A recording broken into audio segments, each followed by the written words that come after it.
That night the snow wasn't falling, it was screaming. It was a blizzard that could swallow a man whole, and I was looking directly at the gaping maw of it. But that wasn't the worst part. The worst part was the order I'd just been given. "Pull out, Lieutenant. We can't hold this line. Leave the wounded. Leave the wounded." Those 3 words hit me like a physical blow, a betrayal more savage than any enemy bullet. My gut was churning, a cold, sick feeling telling me I was about to make a choice that would haunt me for every remaining day of my life. 15 of my men were out there, pinned down, bleeding and freezing in a makeshift trench 300 yards from our position. And command was telling me to save myself and sacrifice them. They were my responsibility. They were my family. Tell me honestly, if you were me, looking at a chance to save your own skin while leaving your brothers to die a slow, cold death, would you have followed that order? Was I wrong for what I did next? The whole nightmare began so simply, as the worst nightmares often do. It was December 1950, and I was Lieutenant William Liam Kincaid, a fresh-faced company commander leading a platoon of the 7th Infantry in the unforgiving highlands of North Korea. I was 23 years old, and my biggest worry before this war was failing my final exams at West Point. Now, my worries had been whittled down to a single terrifying constant: survival. We were part of the massive push, a spearhead that was supposed to drive the enemy back to the Yalu River by Christmas. The propaganda had been all cheer and bravado. The reality was a slow, agonizing crawl through mountains that felt ancient and hostile, in temperatures that could freeze the oil in your rifle. My platoon, Charlie Company, was made up of guys from all over. There was Sergeant Miller, a grizzled steelworker from Pittsburgh who had a wife and 3 kids and whose hands, even when holding a steaming cup of coffee, always seemed ready to grip a shovel or a rifle. He was my rock. Then there was young Private Johnson, 19, barely a man, who kept a crumpled, lipstick-stained photo of his high school sweetheart tucked inside his helmet. He was the quiet one, the one who wrote home every single night. We also had Corporal Rodriguez, a motor mouth from New York City who kept morale up with endless, increasingly ridiculous jokes. They weren't just names on a roster. They were the guys I shared my last cigarette with, the guys whose snoring I knew better than my own breathing. I swore an oath to lead them, and that oath meant bringing them home, every single one. The particular hell I'm telling you about started with a routine reconnaissance mission. It was supposed to be a quick sweep of Hill 1021, a strategically insignificant-looking hump that everyone had overlooked. We moved out before dawn. The air was so cold it felt like inhaling shards of glass. We had no idea that a company-sized force of Chinese volunteers had dug in deep on the reverse slope. We walked right into a flawlessly executed L-shaped ambush. The first shots were a hail of fire that seemed to come from every direction at once. Johnson was the first to go down, a clean, sickening crack as he caught a bullet in the leg. Miller was screaming orders, his voice a bellow over the chaos, trying to get the men to scatter and find cover. It was carnage. We were caught in the open, and their machine guns were systematically cutting us to pieces. I remember diving behind a granite outcropping, the stone instantly freezing my face on contact. I scrambled to assess the damage. We'd been hit hard, taking about 20 casualties immediately. We managed to pull back to a shallow, frozen gully, a miserable, icy trench about halfway down the slope. We were pinned there. The enemy had the high ground and the advantage of superior numbers. I immediately radioed for support, my voice cracking with desperation. Hours passed, and the only thing that changed was the slow, inevitable creep of hypothermia.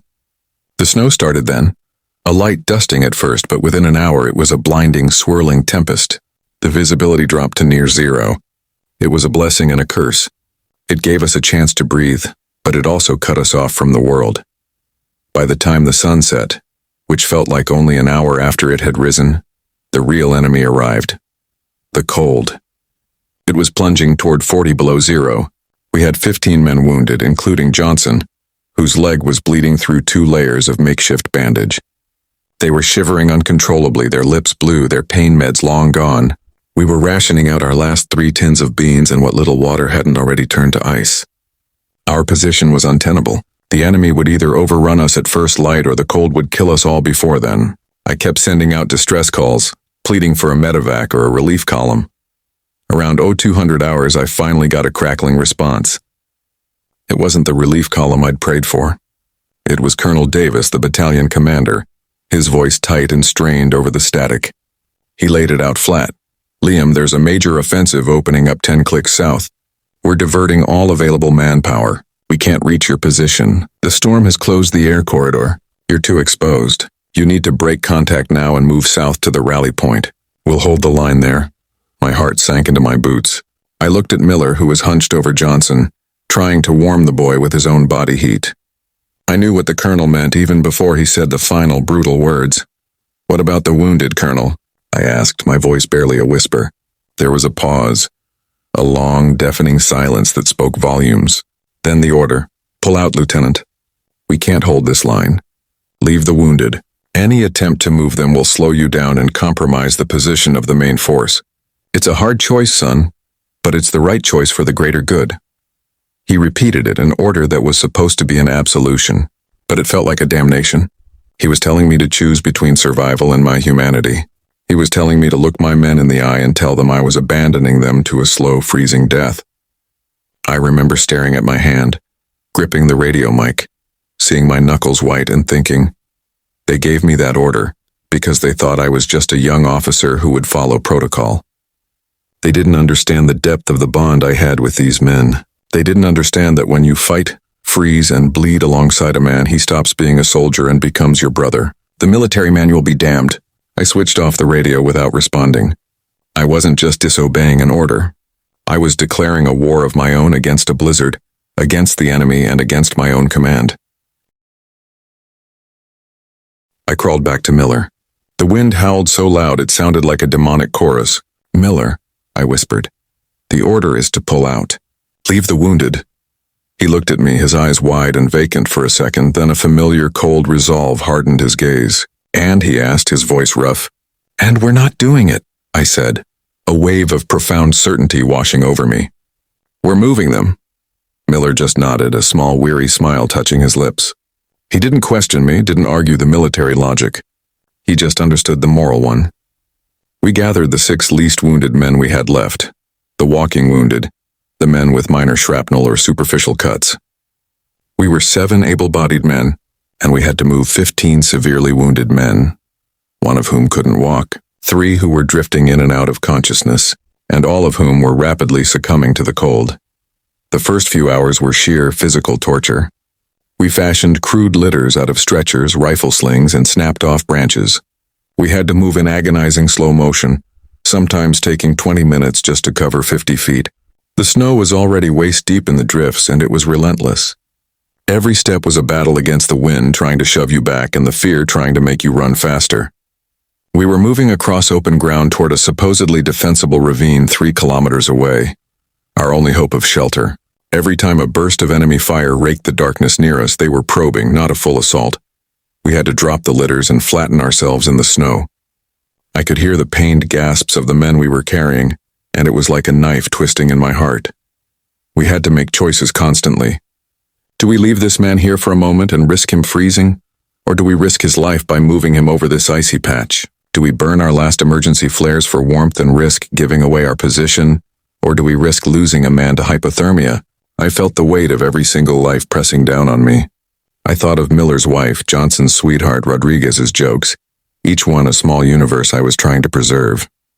I kept thinking of the colonel's voice, the right choice for the greater good. But for me, the greater good was right here in the freezing, bleeding bodies of the men I was sworn to protect. So that's the situation I was in, and I had to make a choice. I was running a suicide mission against an entire enemy company and a Category 5 blizzard, simply because I refused an order to abandon my brothers. Before I tell you what happened next, what choice I made when the enemy finally closed in on us, I want you to pause and comment below what you would have done in my shoes. Would you have saved yourself, or risked it all for the men who depended on you? We'd covered maybe 1 kilometer when the worst happened. It was nearing 500 hours and the darkness was still absolute. We were crossing a shallow, frozen stream bed, the ice slick and treacherous. We had just hauled Johnson and a badly wounded machine gunner named Sparrow up the bank when we heard the sound. Not the distant muffled sound of a skirmish, but the crunch of boots on snow, close. Too close. The enemy had been tracking us.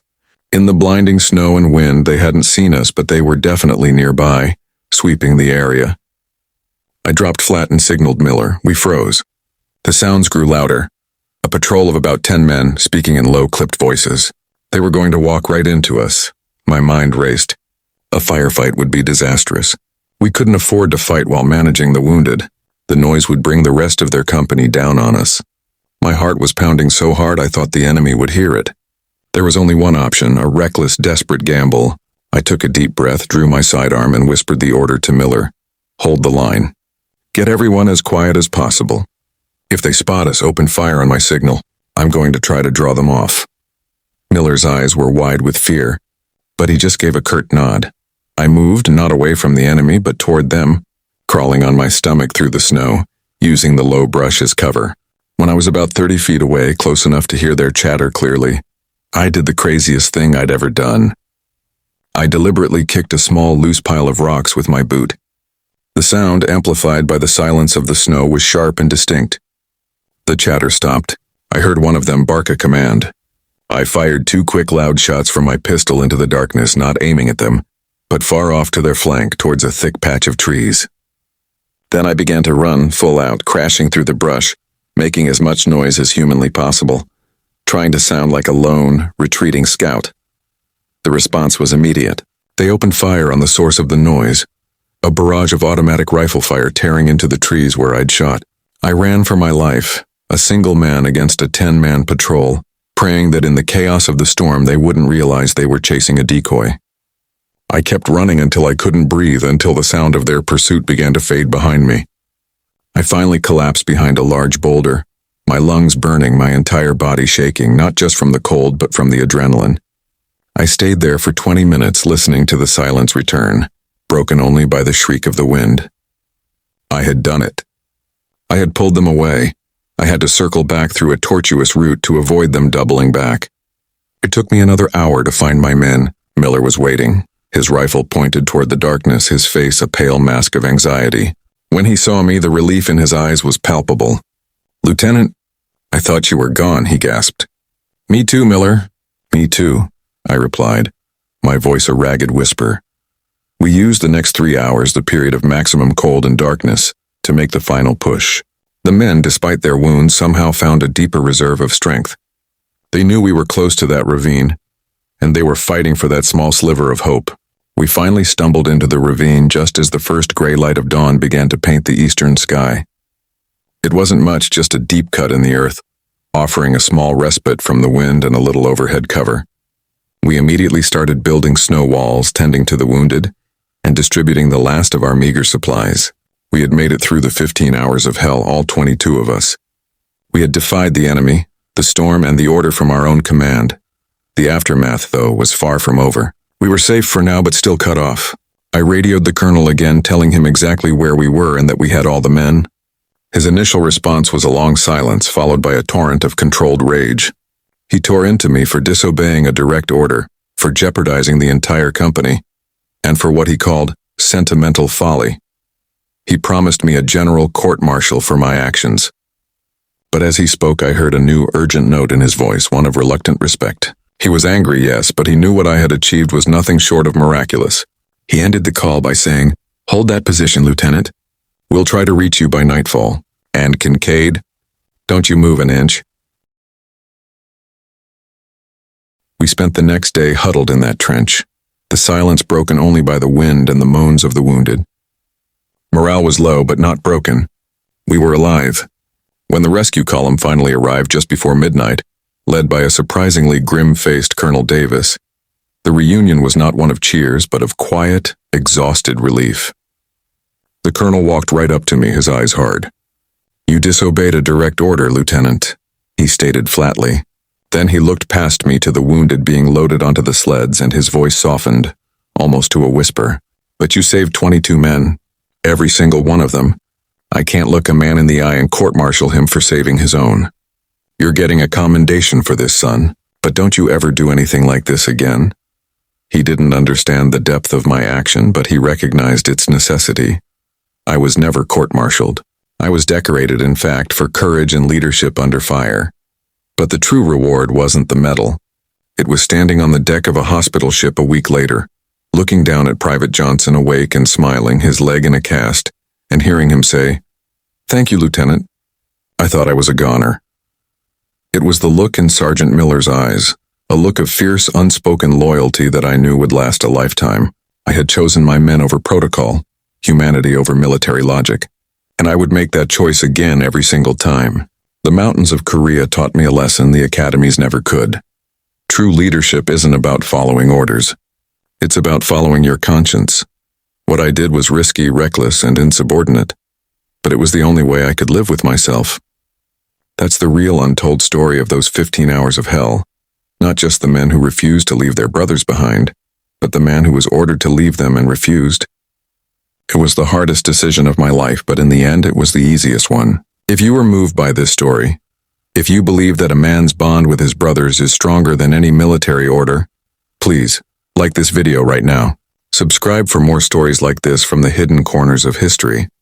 And finally, share your final thoughts on this whole mess in the comments section. Did I do the right thing? I'll see you all in the next story.